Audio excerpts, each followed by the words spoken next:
On est chez Omnifab dans le beau coin de pays de Louisville. Rejoindre Yvon. Comment ça va, mon cher Yvon? Ça va bien, toi? Ben oui, ça va bien. Merci de nous recevoir. On va expliquer ce que c'est qu'Omnifab et où tout ça a commencé. L'idée de génie dans un espace qui n'était pas aussi beau et aussi grand qu'ici. Là, hein? On parle de quelle année? Non, on parle de 1998. OK. En fait, j'ai fait un cours en usinage. Oui. Puis, dès le début, je savais que il y a une chose que je voulais, ça être à mon compte. Bon. C'est avoir ma propre business. Puis, en 98, j'avais déjà 1 an ou 2 d'expérience dans une usine d'usinage. Puis, j'ai décidé de faire le saut puis de partir à mon compte. Hey, ça, il faut le faire parce que souvent, on donne l'image du tremplin. Hein? Des fois, on est sur le bord du tremplin, on saute dessus, on saute pas, on saute dessus, on saute pas. Bravo à ceux qui le font, bravo à toi. Donc, tu te savais déjà entrepreneur. Mais est-ce que tu étais conscient de l'industrie? À quoi ressemblait l'industrie à ce moment-là? Ou quand tu as plongé, ou tu t'es dit, je vais le faire, puis ce sera un cas à la fois, là? En fait, dès l'âge de 11 ou 12 ans, je défaisais des voitures en morceaux. Fait que oui, OK. Les voisins devaient être contents. Oui, Mon char est plus là. surtout mon père qui voulait changer son huile dans son auto. Ah oui? Tu faisais l'auto au complet? Non, c'est qu'il rentrait dans le garage puis il n'y avait plus de place pour le rentrer parce que mes pièces d'auto étaient partout. Fait qu'en fait, en étant un maniaque de mécanique puis de bagnole, ça m'a permis d'atteindre un niveau mécanique assez important. OK. De faire des moteurs, des transmissions, des choses comme ça. Puis en usinage, quand tu connais la mécanique, ça nous sert beaucoup. Ça, c'est vrai. Il faut comprendre la machine. Oui. Ça a été quoi le premier mandat, le premier contrat? Je veux que tu nous racontes, parce que c'est spécial. Là, tu t'en vas à ton compte. Tu es devant probablement le néant, à moins que tu aies des contacts dans le milieu de par les 2 années où tu as travaillé pour quelqu'un d'autre. Mais ça a été quoi le premier projet? Bien, il y a eu plusieurs projets au début, mais surtout des petits projets. Fait qu'on faisait de l'usinage général, de la réparation, sauf qu'après 6 mois, là, il arrive un gros projet. Et puis, mon client arrive et par surprise, c'est un client qui fait des lapins de chocolat pour Pâques et Saint-Valentin et tout cela. Oh. Et cette industrie-là me dit, moi, je voudrais une machine parce qu'on prend les lapins en chocolat. Il y a plein d'employés qui mettent la paille, mettent le lapin. Oui. Et là, manque de main-d'œuvre.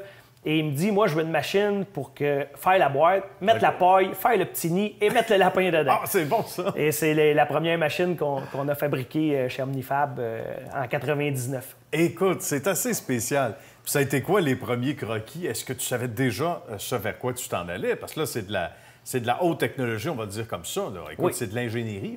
C'est de l'ingénierie, mais en fait, c'est des principes mécaniques. OK. Tout ce qu'on fait chez Omnifab, c'est tout le temps des principes mécaniques qu'on va prendre dans une papetière, dans une raffinerie, dans une imprimerie. OK. Et les principes mécaniques se ressemblent. On peut les prendre dans un domaine, les appliquer dans un autre. C'est vrai. Et c'est OK. ça qui fait notre force. C'est notre expérience qu'on a acquis partout fait qu'aujourd'hui, on est capable d'appliquer ces procédés-là dans plein de places. Ça a été quoi ce qui a fait que tu as eu l'impression de tourner le coin, justement, là, à partir du déménagement? Mais au-delà de ça, c'est parce qu'il y avait plusieurs contrats en même temps, j'imagine? Oui, en fait, l'élément déclencheur, c'est quand moi, je suis machiniste de métier. Oui. En fait, c'est quand je faisais de la gestion, je faisais de l'usinage, je faisais des ressources humaines et en fait, je faisais tout. Vient un jour où on est tanné. Et là, l'élément déclencheur, c'est ça. Ouais. C'est que assez tanné que tu dis, là, il faut que je délègue.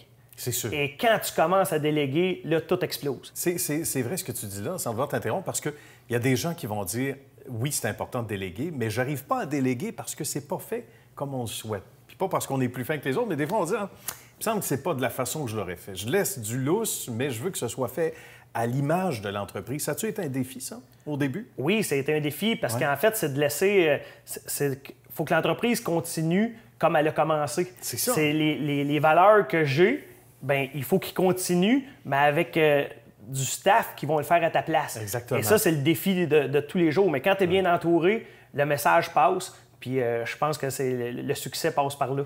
On a fait un tableau que l'on voit derrière toi. Et toi, tu as viré ça à l'envers. J'aimerais ça que tu nous expliques ce que ça représente, l'organigramme viré à l'envers. Explique-nous comment tu as présenté ça. En fait, on parle d'une explosion quand j'ai délégué. Oui. Et là, ma deuxième explosion se passe après 15 ans d'opération. OK, quand même. Et cette explosion-là, c'est vraiment de revirer mon organigramme à l'envers. Oui.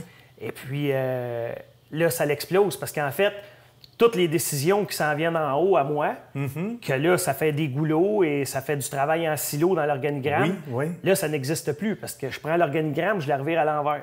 Ça veut dire quoi dans le quotidien, par exemple? Dans le quotidien, ça veut dire que c'est les employés, nous, chez nous, on les appelle les pilotes. OK. L'entrée de les employés, c'est écrit l'entrée des pilotes.